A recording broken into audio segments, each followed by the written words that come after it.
All right, guys, it's December. Another Patreon month has dawned upon us. We had to do something special for Christmas, so we actually hit our first full Eagles album, Hotel California. That's right. He said it, ladies and gentlemen. Hotel California, first time ever. And also a movie that we're doing for this month is The Godfather. Never seen it. I haven't seen it. Ever. He hasn't seen it. Heard about it. Apparently, it's one of the #1 movies of the entire decade. So we're hitting that on Patreon, plus 2 more singles that we'll be hitting later on in the month. All that for less than a bag of Christmas peppermints. Link in description. See you there. Back to the video.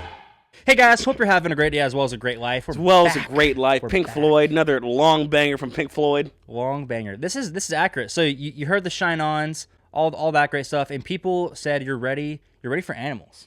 I feel like I'm ready for Animals. Yeah. I'll be honest.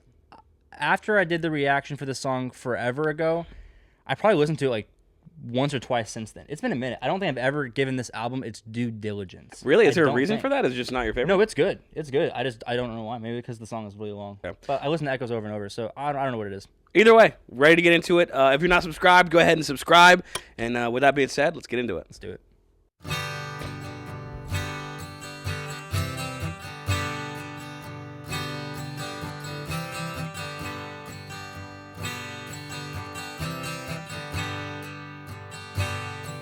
If you didn't care,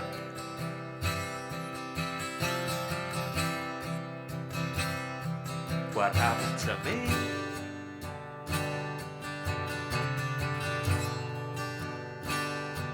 And I didn't care.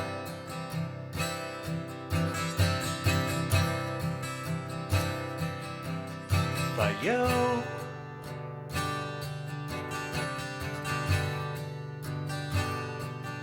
we would zigzag our way through the bodily pain,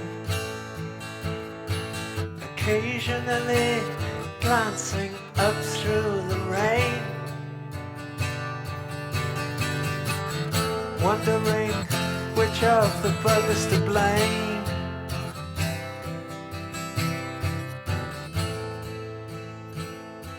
And watching for pigs on the wing.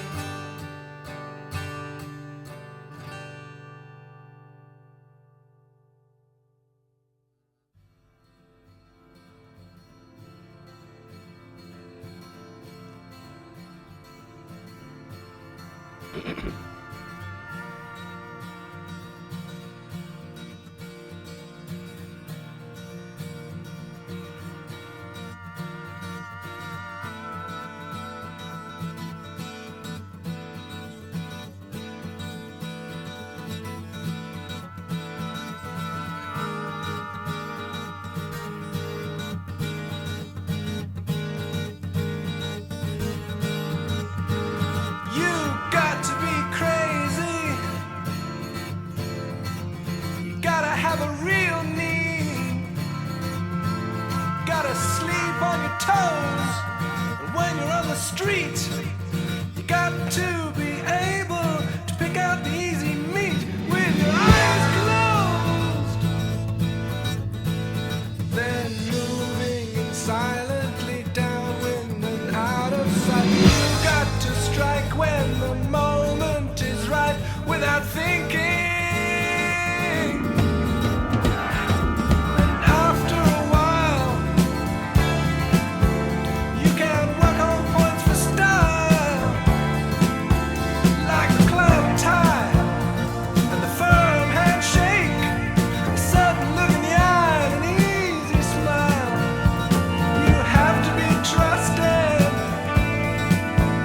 by the people that you lie to.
so lost in the sauce for all of that.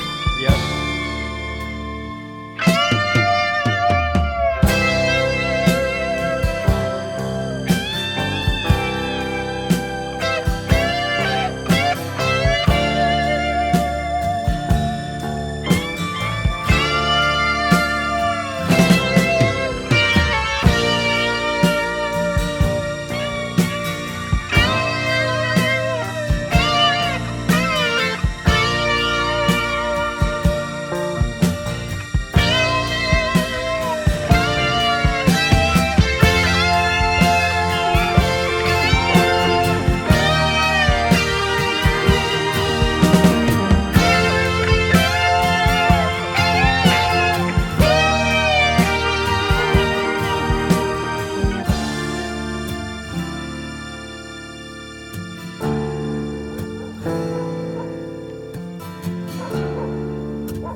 I love how the word stone turns into an alarm and how it's slightly offset from the tempo. So it starts in sync and it slowly gets out of sync.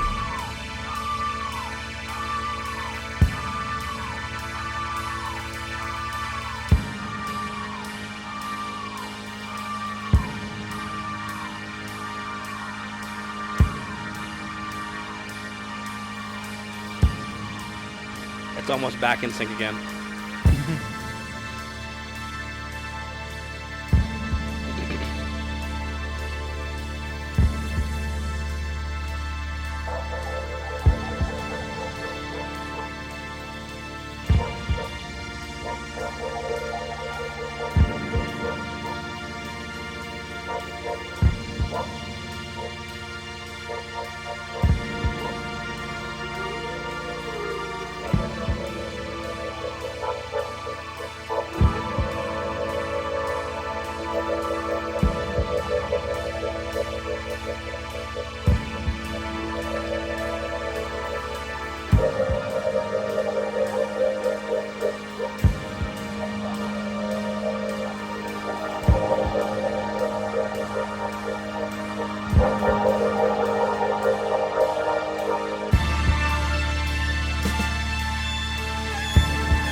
that I'm a little bit confused. Sometimes it seems to me as if I'm just being used. Gotta stay awake, gotta try and shake off this creeping malaise. If I don't stand my own ground, how can I find my way out of this maze? Deaf, dumb, blind, you just keep on pretending that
Dang.